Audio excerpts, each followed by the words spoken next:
All right, so we've already talked about so many different things, and today's topic is going to be on follow-up.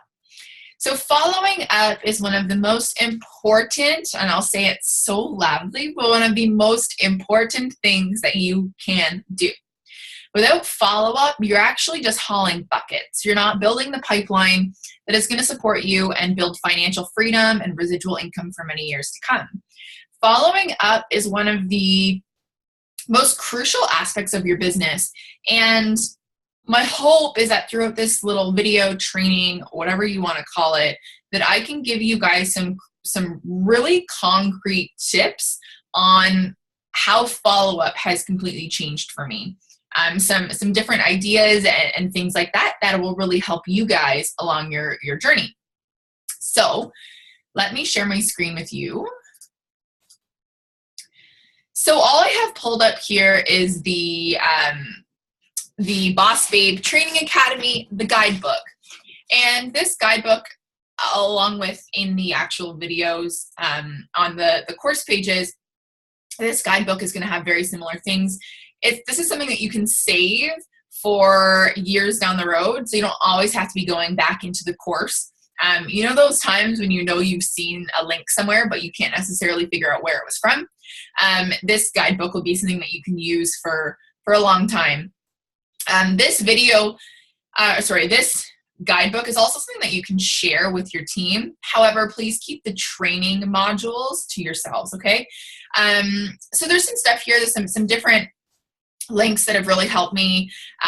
This is a webinar done with Lindsay Ham, who's a Blue Diamond, and on the basics of follow-up, which I love. Reading The Network Marketing Professional is huge. The chapter on follow-up is really crucial. And he goes through the 7 steps of becoming a network marketing professional. And one of those is following up. And the need to have that quality and to be good at it is definitely crucial.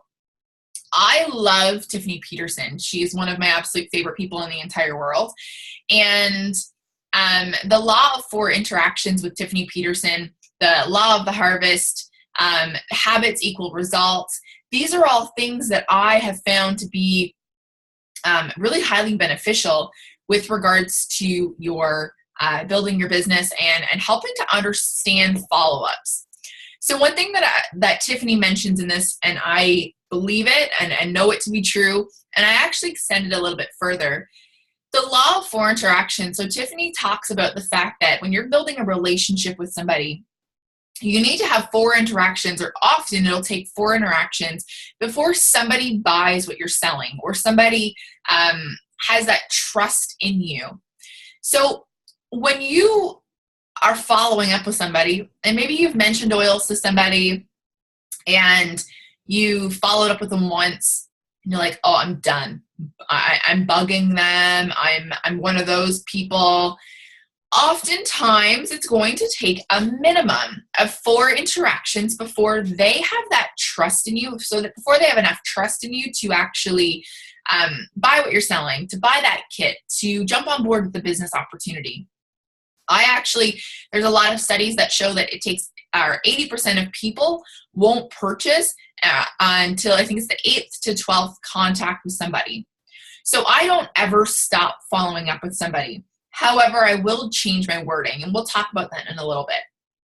The law of the harvest, that video is phenomenal, talking about how every day you're planting seeds.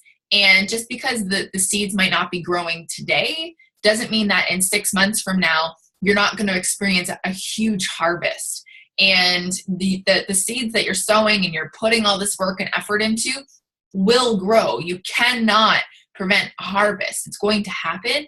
It's just a matter of having that patience and keeping up with those daily activities, like watering the seedlings and making sure you're fixing the land and you're fertilizing and you're doing all of these things to make sure that these steps you're putting into place will result in a harvest in the end. And then engaging in the top 4 activities that build your financial pipeline. These are just a few different things with regards to follow-up that I thought you guys would like. But I want to walk you through what follow-up looks like in our household. And I will tell you, follow up for me is just as uncomfortable as follow up is for you.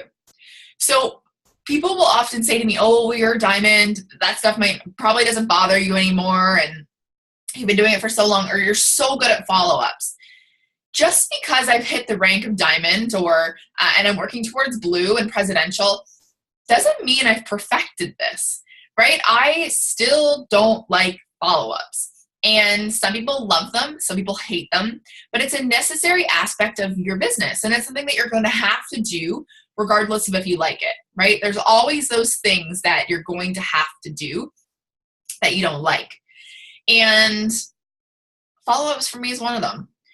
But I've put a system in place that allows me to keep on track with follow-ups and to enjoy it. Because I think the thing often with people in follow-ups is that they are unorganized.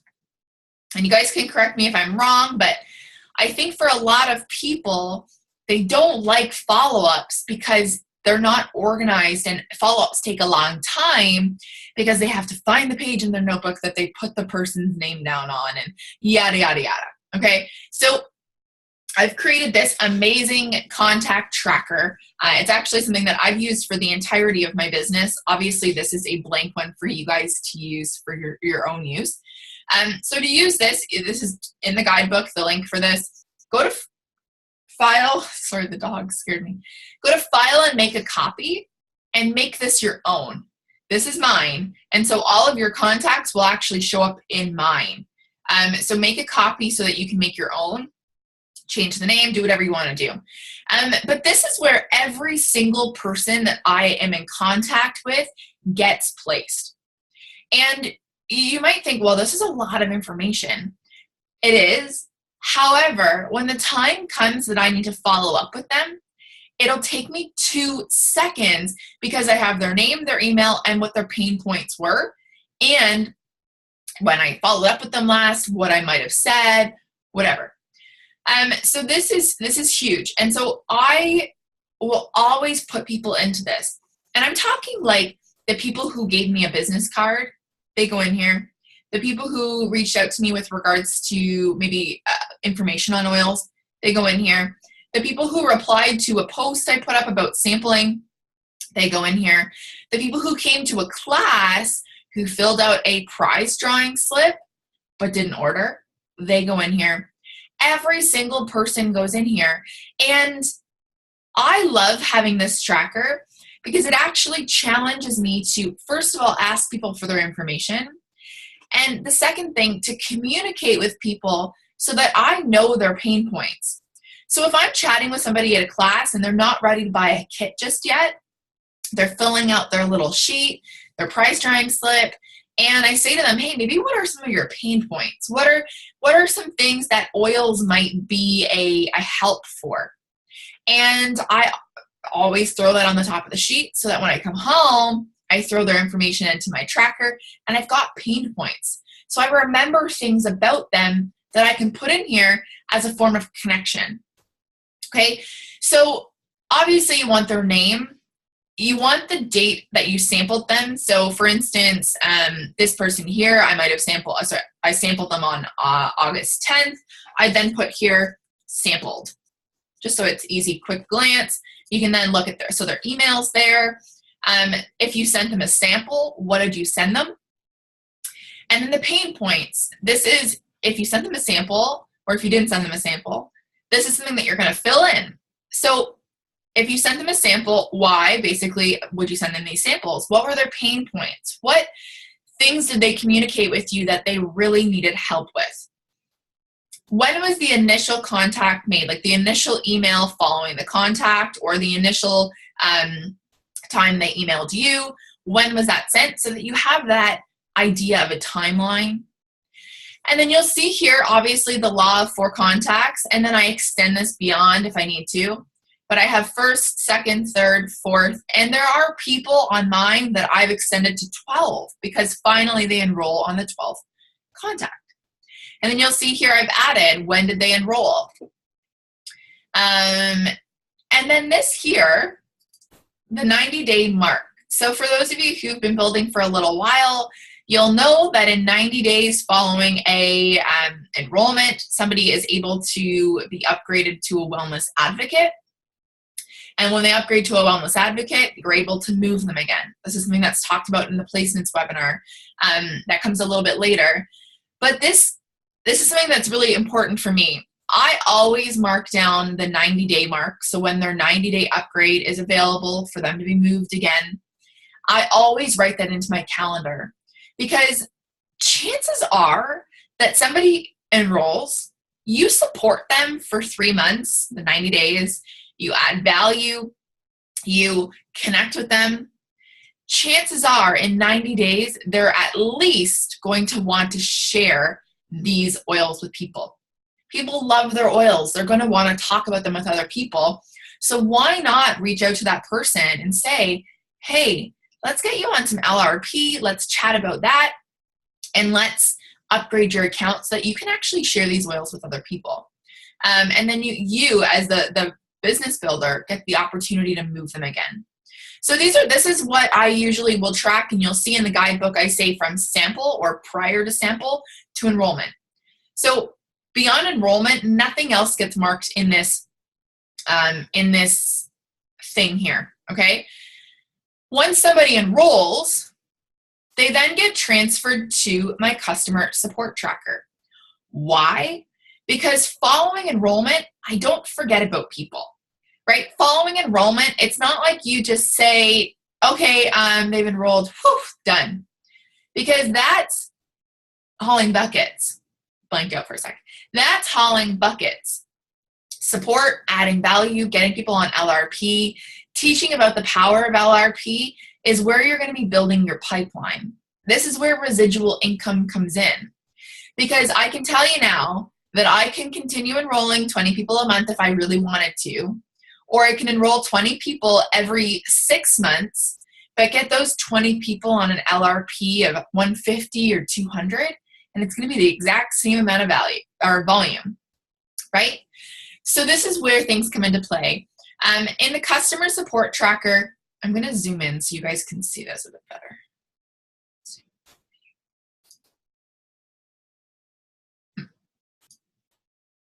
I don't know how to zoom in.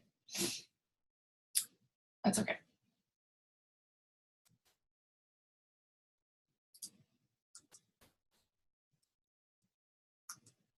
Oh well, that's okay. You guys will see it after. But you'll see the first column is customer, wellness advocate, or wholesale customer ID number. Really easy. The reason I do that is because it's simple, easy, first glance, you have that information right there. You write down the enrollment date. This also will help you to keep track of when their 90 days are up, right? So you don't always have to be looking back into your back office. Guys, once you get started and your business starts to grow pretty quickly, finding this information can actually be a little bit more difficult. So I love when somebody enrolls, throwing them right into here so that I have this information right at my fingertips. So supporting and adding value is really easy. You'll then put down where you place them. Okay, so I do this personally because finding somebody in my organization of 2,000 people has gotten to be a little bit crazy. Okay, it's tough. So the reason I like this is because when you're actually looking for, okay, I need some volume in this one leg, right? You're about to hit a new rank. You're like, I need volume in Sarah's leg. You can actually scroll through here and see what customers you've enrolled that are in Sarah's leg that you might be able to reach out to and offer things like, which we'll talk about in a second, Oil of the Month Club or LRP promos or things like that. Once again, copy and paste their pain points over here so that at any time connection is really super simple. Once again, their email, what they order. Because when you do your first follow-up after a enrollment and you don't know what they ordered, it's a little bit harder to find at that point in time. It's really nice to have this information there so that when you reach out to them, you can say, hey, how are things going with your home essentials kit? Oh my gosh, here's a recipe for peppermint or whatever. It's so embarrassing when you reach out to somebody and you say, here's a recipe for peppermint, They don't have it, right? So you want to make sure that you are you're clear with what they've enrolled with, and so you can have that communication with them.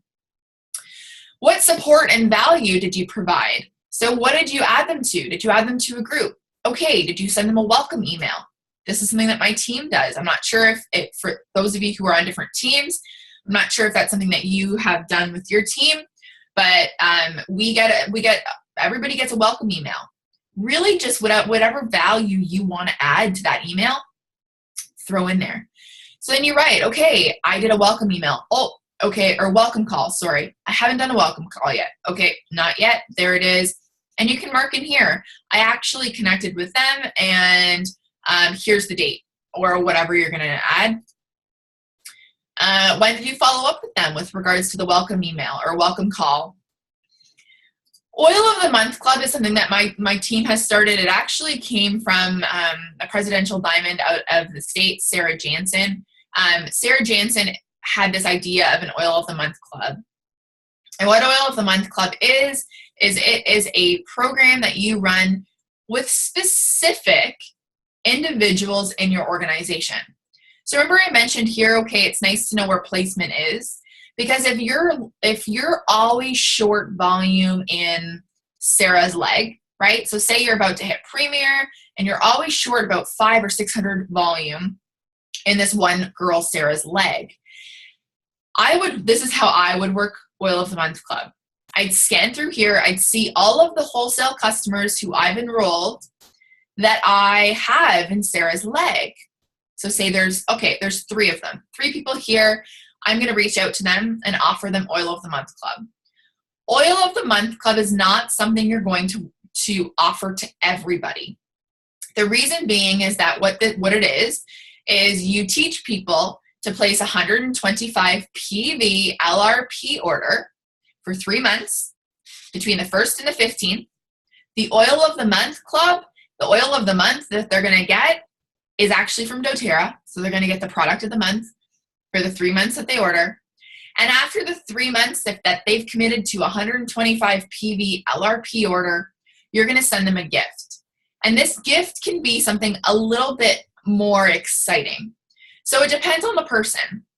If I've communicated with them and I know that this individual suffers from migraines, or they're looking for something for cellular health, I might send them a bottle of DDR Prime as a gift. If you're talking to somebody and somebody's like, oh, I need something for anti-aging, maybe you're going to send them the Virage kit. Maybe you're going to send them the Immortelle that you got for free as a gift to them. So this is something that you're going to offer to specific people in your organization. I limit it to 5 a month, like 5 every few months, because that is a little bit more money coming out of your pocket.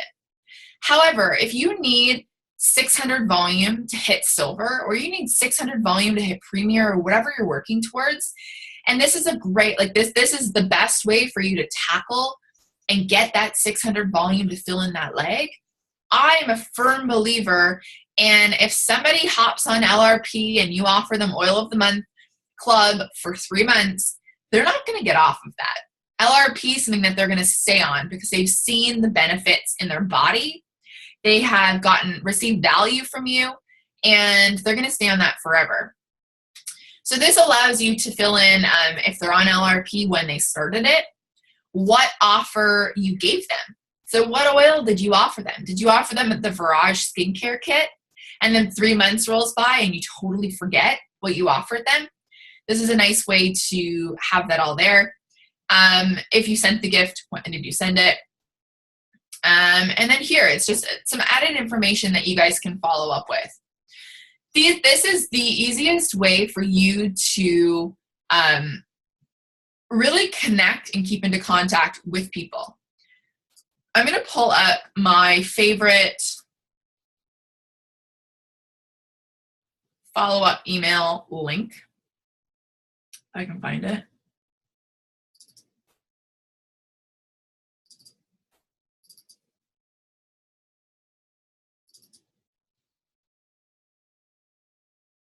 Where is it? Welcome. So this here is my, where can I There we go. This is my welcome emails, and I'll toss this link in the guidebook for you to look through. But here's just some examples of invites and things that you can do. Okay, connecting with business. First touch on oils. Let me see if there's anything here.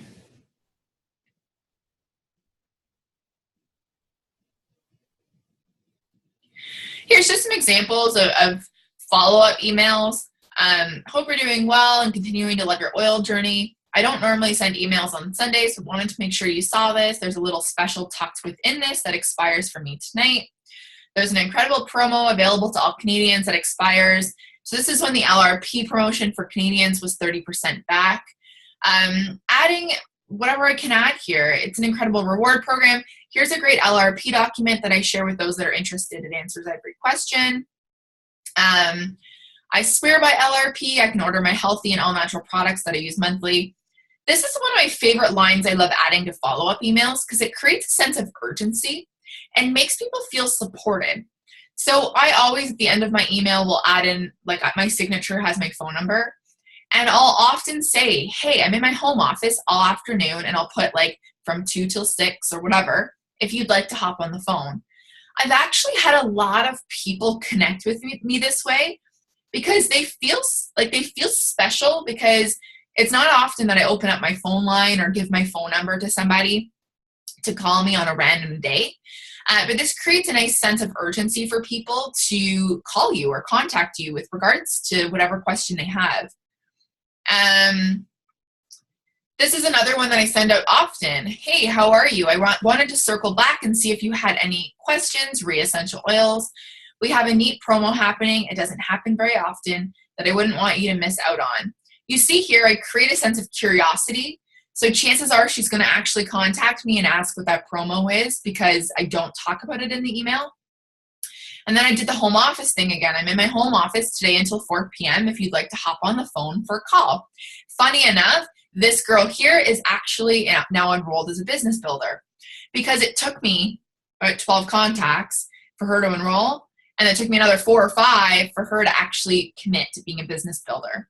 But I'm circling back. Let's see. This is another thing. So if you're anything like me and maybe you dropped the ball in the beginning of your business, right? And you were really bad at following up, or you didn't have an ebook that you sent to people, or you dropped the ball in wellness consults, or you dropped the ball in welcome emails, right? We've all been there. We've all done it. I love sending this this email after not connecting for a while. Hey, how are things going? Saw your pictures from Jamaica. It looked like you and your hubby had a great time. Really great way to connect. You've been following them. I wanted to touch base and apologize for my lack of connection. I haven't touched base with you for quite a while. I wanted to send over a quick message and attach a new guidebook that I just created for those individuals who order oils. It wasn't available when you had enrolled. I'd absolutely love to hear what you think and let me know how I can guide you further. Simple. I don't know if it's in here. Another thing that I've often done with regards to following up with people, maybe you're on the 10th follow-up with somebody and you're thinking, shit, like I am bugging them, right? Do you ever have that feeling? We all do. I love connecting back and saying, hey, if I'm bugging you, can you please let me know and I'll stop sending you emails. It's just a great way for them to feel at ease if they really don't like receiving your emails. And it's usually those emails that I've added that into that people will say, actually, you're not bugging me at all. I'm so sorry. Life has been busy.